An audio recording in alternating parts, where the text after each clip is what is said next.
กลุ่มประชุมทาบทามบุคลากรของคณะภาคฮักฐานแผนกศึกษาธิการและกีฬาแขวงหอบที่1ได้จัดขึ้นในตอนเช้าของวันที่9เมษายน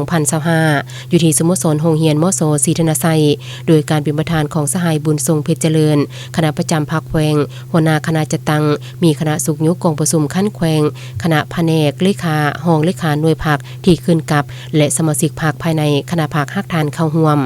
ประธานกองประชุมได้ยกให้เห็นบรรดาเนื้อในที่สำคัญเกี่ยวกับการดำเนินกองประชุม3คันของภาคเป็นต้นการยกสูงความสามารถนำพาและความเป็นแบบอย่างนำหน้าของภาคอยากนำพาประเทศชาติไปสู่ความวัฒนธรรมถาวรใด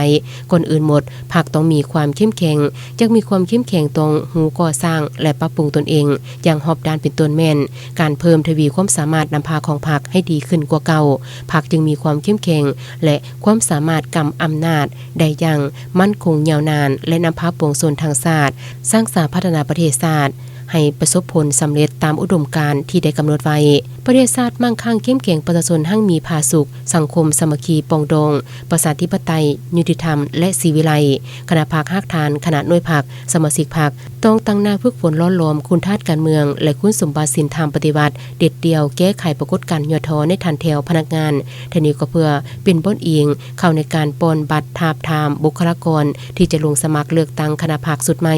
ทางรับประกันการก่อสร้างภาคตาม5หลักการและ3ทิศนำของพรรคถูกต้องตามระเบียบของพรรคกองประชุมนี้ได้ผ่านมาตรฐานเงื่อนไขผู้จะสมัครรับเลือกตั้งเข้าในคณะพรรคสุดใหม่พร้อมทั้งดำเนินการทาบทามหอบที่1